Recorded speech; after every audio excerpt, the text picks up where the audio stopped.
Hello बच्चों, let's see the question. A spherical body of mass 100 gram is dropped from a height of 10 meter from the ground.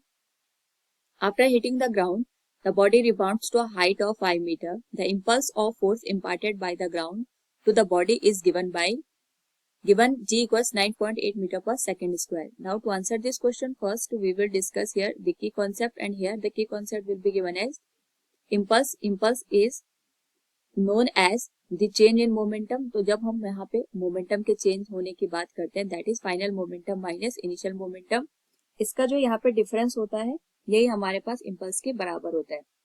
साथ में equation of motion का भी use करेंगे. तो question में हमारे पास यहाँ पे एक स्पेरिकल बॉडी है जिसका मास 100 ग्राम के बराबर दे रखा है, जिसको हम 1000 से डिवाइड करेंगे तो ये हमारे पास आ जाएगा 0.1 kg के बराबर. And it is drop from a height of 10 metre from the ground. हम इसको यहाँ पे 10 मीटर की जो हाइट है उसे ड्रॉप कर रहे हैं. After the hitting of the ground ये हमारे पास दोबारा रिबाउंड हो जाता है up to height of 5 metre.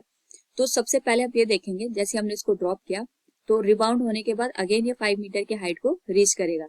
इस पर्टिकुलर केस में जब ये यहाँ पे ग्राउंड को हिट करेगा तो इसका अपना कुछ ना कुछ यहाँ पे वेलोसिटी होगी, और जब ये यहाँ पे रिबाउंड होके एक पर्टिकुलर हाइट को रीच करेगा, दोनों ही केस में अगर हम यहाँ पे वेलोसिटी की वैल्यू फाइंड आउट करेंगे तो वी कैन से हमारे पास जो वेलोसिटी होगी उसको हम इक्वेशन ऑफ मोशन से फाइंड आउट कर सकते हैं. And here the equation of motion will be equal to v square equals u square plus 2gh के बराबर. तो यहाँ पे अगर हम फर्स्ट कंडीशन की बात करें, v square equals u square plus 2gh, इस केस में हमारे पास इनिशियल वेलोसिटी तो 0 के बराबर होगी, तो v की वैल्यू आ जाएगी square root of 2 into gh.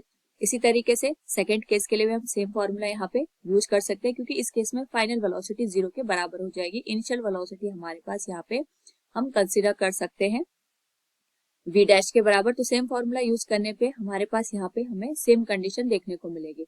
तो अगर हम यहाँ पे इसको सॉल्व करें और इम्पल्स की वैल्यू कैलकुलेट करें तो वी कैन से हमारे पास यहाँ पे जो इम्पल्स की वैल्यू होगी जिसको चेंज इन मोमेंटम के थ्रू हम इंडिकेट कर सकते हैं. तो final momentum will be given as m into V. दोनों केस में मास हमारे पास सेम है तो हम मास को कॉमन ले लेते हैं. फाइनल वेलोसिटी होगी जब ये 5 मीटर की हाइट को रीच कर रहा था, उस केस में हमारे पास जो वेलोसिटी होगी that will be given as square root of 2 into G into H, और पी आई की जो वैल्यू होगी that will be square root of 2 into G into H dash के बराबर. एच डैश यहाँ पे 10 मीटर के बराबर है और एच यहाँ पे 5 मीटर के बराबर गिवन है.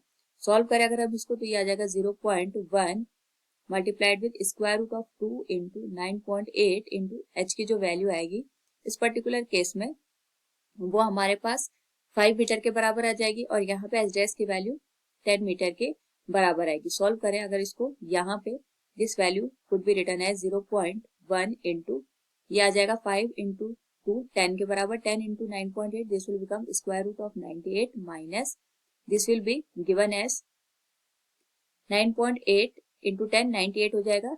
और अगर हम यहाँ पे 98 को मल्टीप्लाई करेंगे 2 के साथ this will be given as 196. हम यहाँ पे जो वैल्यू आएगी वो हमारे पास नेगेटिव में आएगी, क्योंकि इस केस में जो फाइनल मोमेंटम है वो हमारे पास कम वैल्यू का हमें ऑब्टेन हो रहा है.